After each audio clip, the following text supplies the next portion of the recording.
so I might as well get started. Charlie Leonard. I'm a pharmacoepidemiologist here at the University of Pennsylvania, and this is a continuation of our drug-drug interaction webinar series that we started, I guess, midsummer last year with two methodologic talks and then an etiologic talk around June, and we figured we'd continue that as we completed some of the studies that we've been working on here.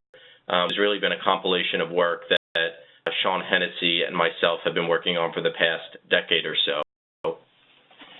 Today I'm going to talk about an offset drug-drug interaction, warfarin and anti-hyperlipidemic drugs.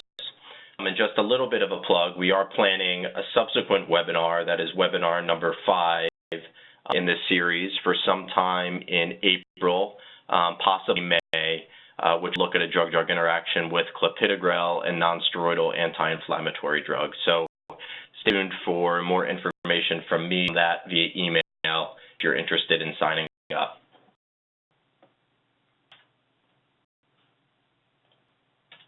So the question we're hoping to address today is, does discontinuation of an anti-hyperlipidemic drug during ongoing warfarin therapy increases one's risk of venous thromboembolism and ischemic stroke? And this collaborative work that I led, but significant contributions by folks at Penn, including Colleen Brenzinger, Warren Oker, Steve Kimmel, and Sean Hennessy, as well as a methodologist based at the Open University in the United Kingdom, Whitaker. This work's largely been funded by the National Institutes of Health. I personally have no conflicts of interest related to what I'm talking about today. Two of the co-investigators on this project do have funding or have done consulting for pharmaceutical companies, although not related to the topic that we're talking about today. So talk is littered with at least a few acronyms. I'm hoping that most familiar to folks on the phone, given your work in drug-drug interactions. But they're listed here in case, and I'll try to do the best I can to define them as I go along. But principally, I'll be using ADE for adverse drug events, CYP for cytochrome P450, ANR as a measure of anticoagulation as the international normalized ratio. Design that these studies will be based on is SCCS, or self-controlled case series, and we'll be looking at outcomes of VTE and IS, that is venous thromboembolism and ischemic stroke. And again, I'll do the best I can as we go through to define these if I remember. No surprise to those folks listening in, but drug-drug interactions are a serious public health problem. This is at least partially driven by the fact that there's increased polypharmacy in North America and probably elsewhere. And this is compounded by the fact that the population is graying. And there are some estimates that about 40% of seniors are commonly exposed to at least 5 or more drugs in the United States, upwards of 60% of seniors in Canada. Now, no drug-drug interactions, which are just a sliver of all potential drug-drug interactions, have been reported to be associated with about 13% of adverse drug events and upwards of 5% of hospitalizations. Yet studies have examined the clinical consequences of drug-drug interactions, and this has created great knowledge gaps. There's lots of information out there on theoretical, either pharmacokinetic or pharmacodynamic interactions between 2 or more drugs. The bulk information is in that area, but often there's little information on the clinical consequences of prescribing 2 drugs together in population-based settings. So talking today about warfarin, as you could glean from the title, and I'm just going to remind that anticoagulant DDIs are a great priority. They're among the most common causes of drug-drug interactions. In fact, the Department of Health and Human Services in their National Action Plan for ADE Prevention called for real-world evidence in terms of the risk of anticoagulant and adverse drug effects, and in particular, in the report mentions drug-drug interactions. This is only one of 3 project agents that they target in this report. So anticoagulants are mentioned, as well as opioids and antidiabetic drugs. So when it's commonly used, and it's still commonly used regardless of the fact that direct-acting oral anticoagulants or DOACs are starting to be uptaken into the marketplace. It's an agent that has a narrow therapeutic index. It's a known cause of adverse drug event hospitalization in older adults. And some people purport that warfarin can interact with nearly every therapeutic drug class. Based on data from the Centers for Disease Control and Prevention in their National Ambulatory Medical Care Survey, about half of warfarin users at some point in time take an antihyperlipidemic drug, whether it be a statin and or a fibrate medication. So these are commonly used together, and it sets up the scenario by which, if there's a potential interaction, we could see some clinical consequences. I'm going to talk briefly about the putative mechanism of the onset of a drug-drug interaction with warfarin. So here, an individual theoretically would take warfarin, it would enter their system. The drug would primarily be metabolized by cytochrome P450 enzymes in the liver and different isozymes, primarily by C9, but also by 1A2, 3A4, 2D19 to different degrees. Metabolized into mostly inactive metabolites. And, the reason that the physician is prescribing warfarin and titrating it to a certain level is to achieve a level of anticoagulation that's required in the patient to derive a therapeutic effect, in cases targeting an INR of 2.5. Now, common scenarios in which an antihyperlipidemic is added to a patient's medication regimen, it's important to keep in mind that some of these agents, in particular some statins and fibrates, but not all, may inhibit the metabolic pathway via cytochrome P450, inhibit some of these isozymes, and finally lead to more warfarin being around, which could lead to increases in the INR and place people at risk for increased anticoagulation activity and a clinical consequence of a gastrointestinal bleed or intracranial hemorrhage. In drug-drug interaction nomenclature, the drug warfarin, the drug that is affected by this, is typically known as the object drug or the victim, and whereas antihyperlipidemic or the drug that's having an effect is typically known as the precipitant drug. Important to keep in mind that regardless of the fact that antihyperlipidemic drugs are prescribed chronically and patients are supposed to take them every day essentially for the rest of their life, about a quarter to a half of all antihyperlipidemic users discontinue their therapy at some point within 6 to 12 months. So you're taking what's thought to be and primarily used as a chronic therapy, and individuals are going to have different periods of exposure for other reasons. Whether it's the physician discontinuing it for reasons of myalgia, or the patient not taking it as prescribed because of those same myalgias, because they perceive no benefit from it because it's being used to treat an asymptomatic condition. So the mechanism of the onset of a DDI between warfarin and antihyperlipidemic drugs. Now, what I'm going to talk about today is really to focus on the putative mechanism being a drug-drug interaction offset. So envision a scenario in which an individual is already exposed to an antihyperlipidemic drug, whether it be a statin or fibrate. The drug is acting to reduce cholesterol in its intended way, and sort of behind the scenes, it's inhibiting these liver isozymes, primarily CYP2C9, although others, and otherwise you wouldn't know that that's happening. That if subsequently a prescriber would then start warfarin, these enzymes are already inhibited. So the provider may actually, in titrating the dose of warfarin, titrate it quite as high as if the antihyperlipidemic wasn't on board. So functionally requiring a lower dose of warfarin therapy to achieve that same therapeutic INR of 2.5 that we talked about earlier. As we know, because many patients don't stay on their antihyperlipidemic chronically, when antihyperlipidemic drug is withdrawn, the inhibition of these liver enzymes is removed. And functionally what happens is the amount of warfarin that's on board isn't sufficient to maintain that INR of 2.5 to keep the patient adequately anticoagulated, but sets up a scenario in which the person is suboptimally anticoagulated.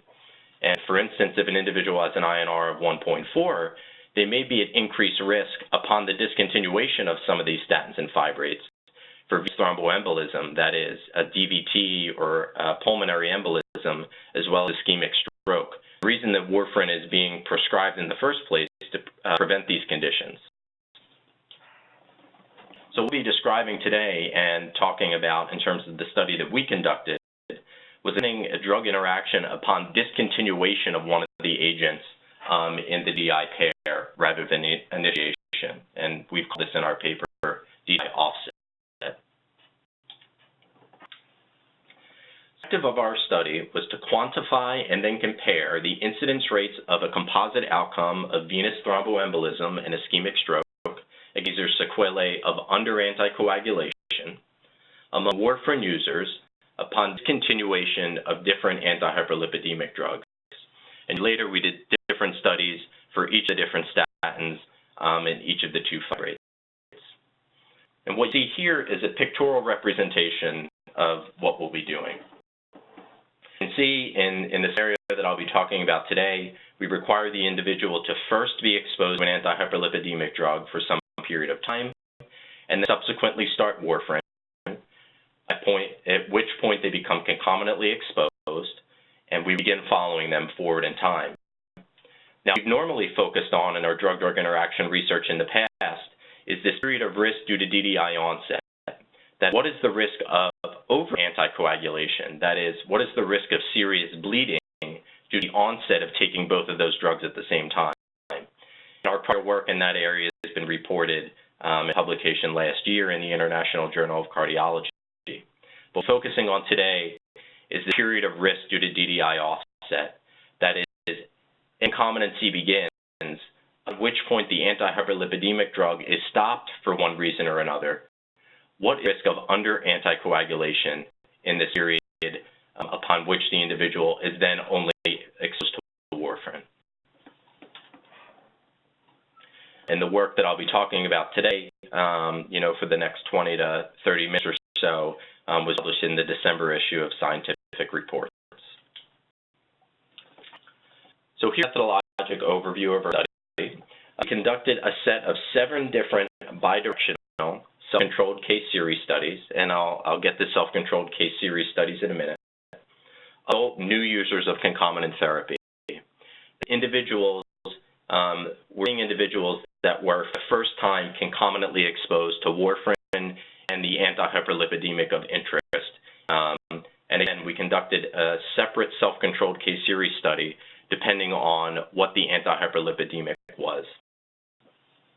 Self-controlled case series studies are case-only study designs in pharmacoepidemiology, and I'll spend the next 3 or 4 slides or so a little primer on that design and talking about the importance of utilizing that design, and in particular to study drug-drug interactions. A bit source for our study was a large administrative claims database that we've spent the last 15 years or so here at Penn Building. And it consists of enrollment, medical, and prescription claims data from 5 large state Medicaid programs, that is California, Florida, New York, Ohio, and Pennsylvania. They're 5 of the largest Medicaid programs in the U.S. and actually constitute about 40% of national enrollment in the program. That individuals in those states all have Medicare coverage, primarily by aging into it at age 65. Also have their Medicare enrollment information, all of their medical claims, and Part D prescription drug exposures beginning in 2006. The study that I'm talking about today utilized data from 1999 through 2011, and this is a population of about 70 million individuals that contributed to this study. Study base included persons that were exposed to warfarin, that is, warfarin was newly added to at least 1 month of prior exposure to antihyperlipidemic therapy that was also still concurrent when the warfarin was added. And by nature of the fact that self-controlled case series studies only include individuals that have the outcome of interest, everybody in the study base was required to have a venous thromboembolism or ischemic stroke. And I'll talk more about that next few slides. So I want to give a brief primer on case-only designs in pharmacoepidemiology. They're not quite as used as the more traditional cohort studies, case control studies, so I figured I'd spend at least a few minutes talking about them. And So some people think, at least when they first hear the phrase self-controlled case series study, they hear the phrase case series and they immediately think, well, case series don't provide any amount of information in terms of causality. Why would we use that design? But not a misnomer. Really, self-controlled case series design is a very rigorous observational study design that is incredibly efficient and utilizes only information from cases. It's not like a case report or a traditional case series that you would see in the literature that talks about the clinical presentation of 5 or 7 individuals in a hospital. And so the self-controlled case series design is an example of a case-only design. And these only designs answer the question, why now? That is, why does a given event happen in an individual at that time? This is unlike what happens in a cohort study or a case control study, which there's the question, why me? That is, why does an event happen to a given individual versus another individual? But case designs they make comparisons within the same individual and ask, why did an event happen at a given time in that person, as opposed to some other time in the past or in the future? Now, these designs are most applicable for studying transient effects, and we're fortunate in some ways in the fact that statin therapy isn't completely adhered to, and for one reason or another, patients come on and off statins, thereby making it a transient exposure in many instances. One of the reasons that pharmacoepidemiologists tend to like case-only designs, like controlled case series, is that it greatly minimizes what's known as the Achilles heel in pharmacoepi, which is confounding by indication. So as you're making comparisons within the same individual over time, any static factors within an individual are inherently controlled for by the design. And really the only things you need to control for are time-varying factors that might change over the observation period. So it really limits the amount of information you need to consider as potential confounders that conflate the association between your exposure of interest, in our case your discontinuation, and having the study outcome. All of these benefits of the design, case-only designs like SCCS have been widely underused in pharmacoepidemiology. So design in particular really put forth and formalized by Patty Farrington at Open University. It's relatively recently developed. That said, it's about 20 years old, although a lot newer than many of the other pharmacoepi study designs. It's really based on a cohort framework. So you can think of it as a cohort study, and you're making comparisons within the same individual. This design is best suited for transient exposures and also acute events. So outcome of interest here is venous thromboembolism and an ischemic stroke, something that tends to happen very acutely, and it doesn't really happen latently over time. Not only, but critically for a self-controlled case series study, to make the math all work, you censor follow-up time as you follow people forward when they have an outcome of interest, as you would do in a traditional cohort study. But design requires that you continue to follow people forward, and I'll just graphically later how this works.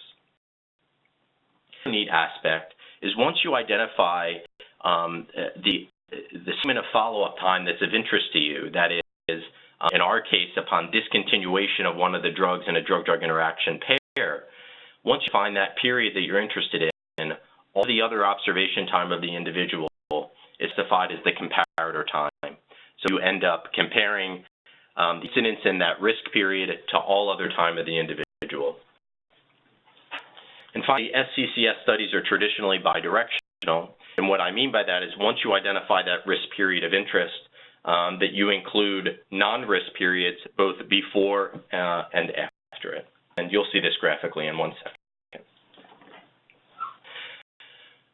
Here are 2 examples of how patients got into our study. Again, this is built on a self-controlled case series or SCCS framework. So you can see here that we required an individual to first be exposed to an antihyperlipidemic drug. So this is an episode of antihyperlipidemic exposure. You can think of this as comprised of multiple prescriptions that happen concurrently for, say, a statin or a fibrate. They had at least be previously and concurrently exposed for the prior 30 days, at least a month of therapy on that before they started their warfarin. And that's when we began observing, that is, following the individual forward in time, at which point they discontinued the antihyperlipidemic of interest, which then we declared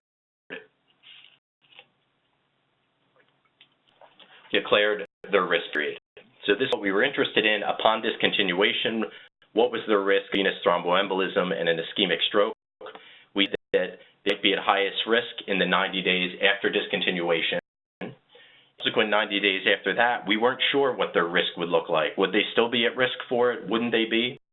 So basically declared that indeterminate time and pulled that amount of time out of the analysis. And all other time in which the individual was still exposed to warfarin became non-risk time. Functionally, what this design does, it compares the incidence rate in the red period, that is the at-risk period, to the blue period or periods, and it's an incidence rate ratio. And an individual, this is just an example, this person happened to have an event of interest, an ischemic stroke or venous thromboembolism during risk period.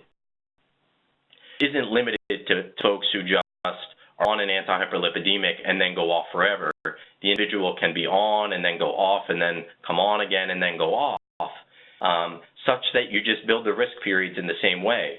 That is, upon discontinuation, the 90 days following that discontinuation is there the risk period, and you can see this second individual has 2 risk periods.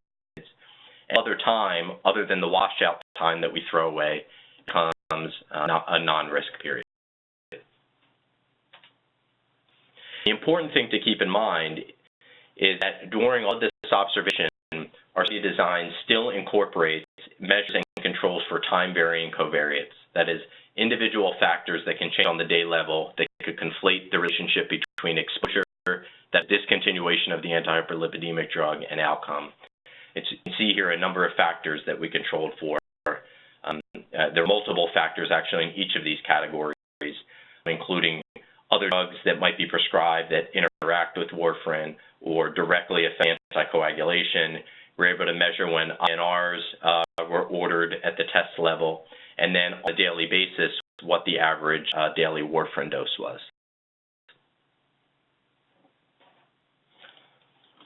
So the rest of our methods, now that I've talked a little bit about the SCCS design, our area of interest again was the 90-day period following discontinuation of the antihyperlipidemic. Each of these 7 antihyperlipidemics were examined separately in their own self-controlled case series studies. Highlighting the ones in red here that themselves, based on prior information, are known to inhibit the cytochrome P450 2C9 pathway that warfarin primarily utilizes for its metabolism. So you could hypothesize that if thought there was going to be a pharmacokinetic interaction here, that the discontinuation of these drugs in red would put the patient at risk for being under anticoagulated and therefore at increased risk for VTE or ischemic stroke.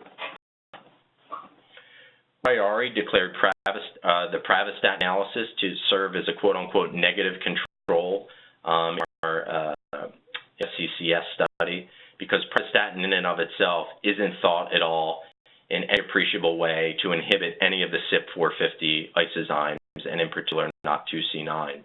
So this continuation of Pravastatin in the presence of warfarin should, at least pharmacokinetically, have no effect on our outcome of interest. How did we define our outcome? We defined it using ICD-9 codes to identify hospitalizations for VTE or ischemic stroke that we examined as a composite.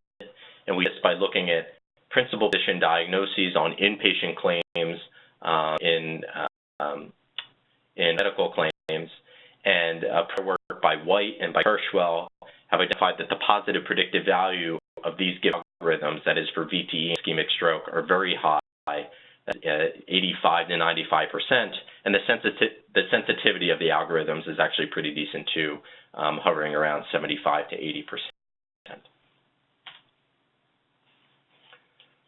So for our primary analysis, what it does is it examines the incidence of the outcome during the red risk segment or segments versus the blue non-risk segment or segments. What you do is you utilize a conditional Poisson regression model Additional, because you're making comparisons within individuals, not comparing across individuals, which can set you up for different types of confounding that we haven't talked about. And the effect estimate that you get out of these models is an IRR, or incidence rate ratio, as well as 95% confidence intervals. And we conducted a host of secondary analyses, 9 of which were pre-specified, 2 we did after the fact, primarily to address issues of potential confounding or bias that can arise in our studies. And I think on the next slide I have a picture of those. So I'm not going to go through these in detail, but these are the host of secondary analyses we did to look at the robustness of our findings. One I will call your attention to is we took that 90-day period that we declared the risk period after discontinuation, and we further split it into smaller segments. That is, what does risk of discontinuation look like in the first 30 days, the second 30 days, or the third 30 days? They all thought would be at risk, but that facilitate an elucidation of duration response effects. You know, is the risk evident early compared to late after discontinuation? There are other things I didn't get into with respect to the self-controlled case series design.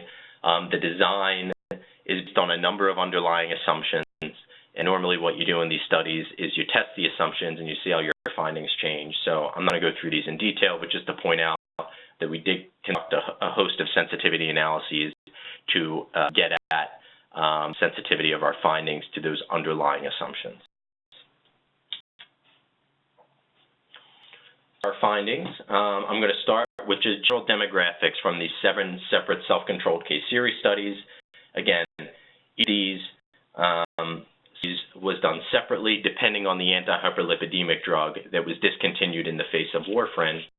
And as a reminder, the ones in red here are the ones that a priori, based on pharmacokinetic information, that are known to inhibit CYP2C9, which is the primary driver of warfarin's metabolism. And I just want to point those out as we go along, so you can see how the results differ with those agents. And the thing maybe you'll notice is, despite the fact that we had an underlying base population in our 5 Medicaid states of about 70 million individuals, that when you attempt to study not only a drug-drug interaction, but an offset drug-drug interaction with numerous important inclusion criteria, and you use case-only design that requires the individual to have the event, that, again, despite a huge population of individuals, we literally end up studying dozens to a few hundred individuals over a couple hundred to maybe 35,000 days of observation. Again, this was an incredibly large data set, and these are the number of individuals that we were still able to study. Again, we had on the order of tens to a few hundred of VTE or ischemic stroke events. You can see broadly that individuals under study were older adults, that is greater than age 65, primarily female, primarily white, and a large majority were co-enrolled in Medicare. And just now, again, as a reminder, not only do we have the individuals under studies enrollment and medical and prescription information in Medicaid, but to the extent that they're co-enrolled in Medicare and not in a managed care plan, we also have their claims. So in terms of more demographics, these things we observed during the observation period after we began following them, you can see that a substantial proportion of these people were hospitalized. You can see that 10–15% or so had some acute infection prior to a given day of interest. Many were prescribed other drugs that could interact with warfarin, or other drugs that could, in and of themselves, increase venous thromboembolism or ischemic stroke risk. Just pointing out the frequency with which these things are occurring show importance of, why we controlled for these things as time-varying covariates during the observation period. You can see that there were a substantial proportion of individuals during the observation period had INRs that were ordered to measure their level of anticoagulation. And from a demographic perspective, you see differences in the average daily, actually this is median, dose of warfarin as it differed in each of the cohorts in our separate self-controlled case series studies. You can ranging from 2.5 milligrams of warfarin in the pravastatin group up to 5 for Gem5 or so. So here's the meat of our findings. So these are our modeled results, and I'll orient you to this. So on the y-axis is the effect estimate that comes out of these self-controlled case series designs, which is the IRR, or incidence rate ratio. You can see on the log scale. All of the black squares are crude, that is unadjusted effect estimates, and the circles are the effect estimates after adjusting for all of those confounders that I talked about. Again, these are all separate self-controlled case series studies. The ones in red, again, are the drugs that a priori that information that they pharmacokinetically inhibit CYP2C9. And these estimates are incidence rate ratios for our outcome of interest, that is venous thromboembolism, ischemic stroke, within 90 days of discontinuing the given antihyperlipidemic drug during warfarin therapy. And the first thing you'll notice is, given the relatively small numbers of individuals we were able to study, pretty wide confidence intervals that in general, and I think in every case here, cross one, that is there's no suggestion that discontinuation of an antihyperlipidemic during ongoing warfarin therapy any impact on the risk of venous thromboembolism and ischemic stroke. Whereas if you asked me a priori, I might have told you that the antihyperlipidemic drugs in red would increase risk upon discontinuation due to the fact that the discontinuation of those agents lead to suboptimal anticoagulation. One potential signal of interest here, again, not calling too much attention to it given the very wide confidence intervals, is what happens upon discontinuation of Gem5 in this adjusted model, suggesting, a twofold or more increased risk of VT or ischemic stroke.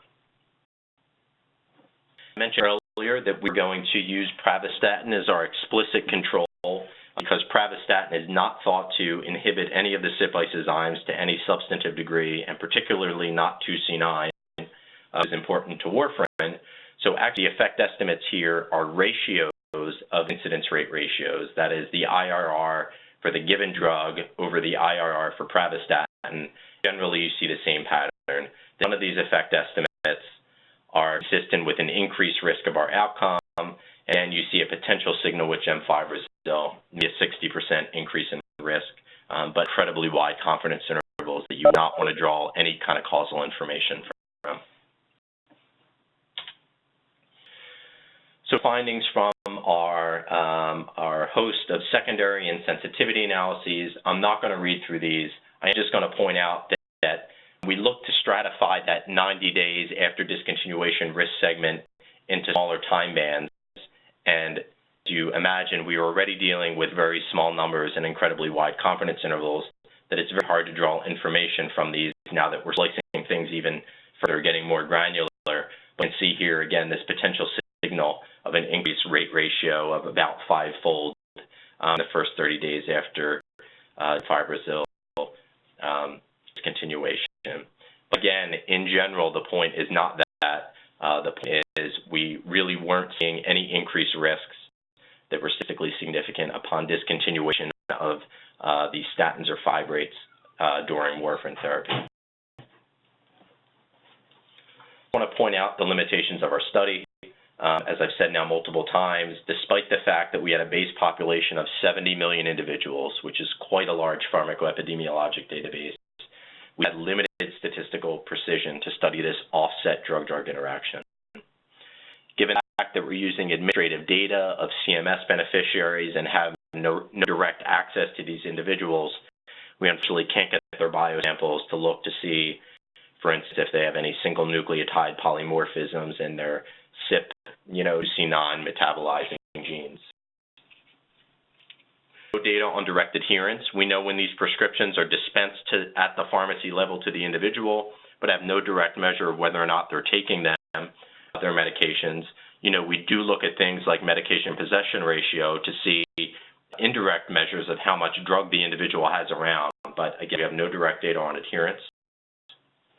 And CMS data, unfortunately, don't provide data on laboratory results. So we know laboratory tests are ordered, and we did control for those things, measure them. So we knew when INRs were ordered, but we weren't able to examine what the INR values were and evaluate the physician's response and potential changes to warfarin dose in response to those INR values. Limited data on lifestyle behaviors and over-the-counter drugs on these types of data sets, and information about there's always some concern about limited generalizability when you're studying a medicated population. But biologically, if we found something, or the fact that we didn't find anything, there's little reason to believe that that relationship would be different in a commercially insured population. So the take-home messages are here.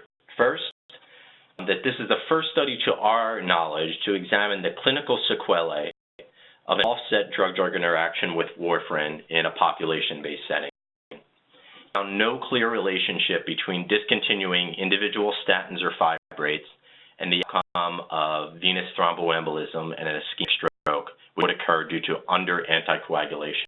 Instead, we did see a potential signal for gemfibrozil discontinuation, maybe a 60% increased risk, but clearly this requires further study. Even if that signal is real, the mechanism underlying that is unlikely solely mediated by the fact that gemfibrozil was inhibiting CYP2C9 and they removed that inhibitor. If that was the case, we would have seen similar signals for some of the other statin drugs that are also known to inhibit cytochrome P452C9. So I want to acknowledge some of my colleagues who've been instrumental in this work and some of the other work that we've presented in the past and will present in the future. My colleagues from Penn, Sean Hennessy, Warren Bilker, Steve Himmel, Colleen Renzinger, Mayal, and Young-Hee Nam. Ilan, who was a postdoc in our group that's now at IQVIA. The late Dave Flockhart for his help with cytochrome P450-related work. Josh Gagne at Brigham and Women's, as well as the methodologist Heather Whitaker at Open University in the UK. We have more other work on DI, some of which we presented here, some of which we plan to present in the future. You can see here some work we've done as well as some references if you're interested. This is largely etiologic studies looking at clinical outcomes in large populations.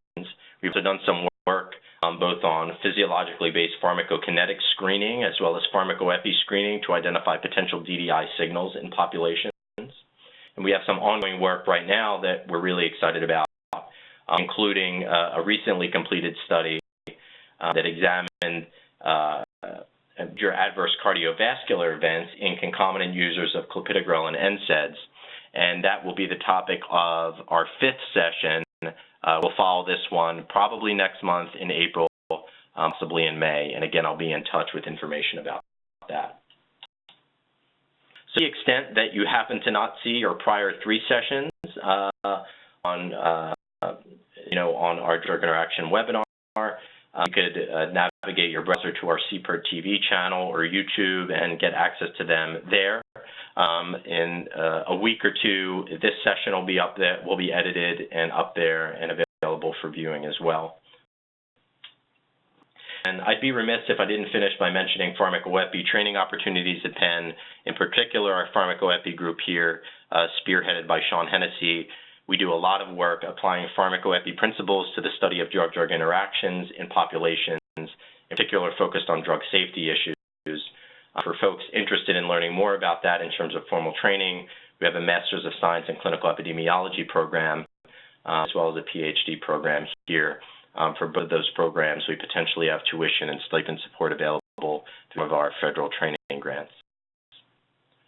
So I will stop there. I will attempt to unmute individuals, or unmute the group rather, and take some questions for the next 15 minutes or so, to the extent folks are interested. You could also send them in via the chat box, and I'll try to keep up with them through there. All right, folks are muted.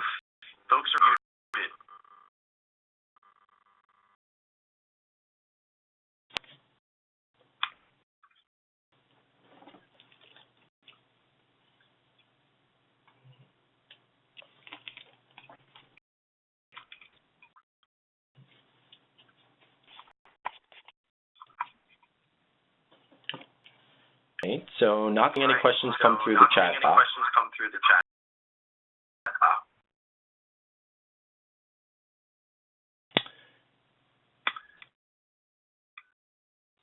All right.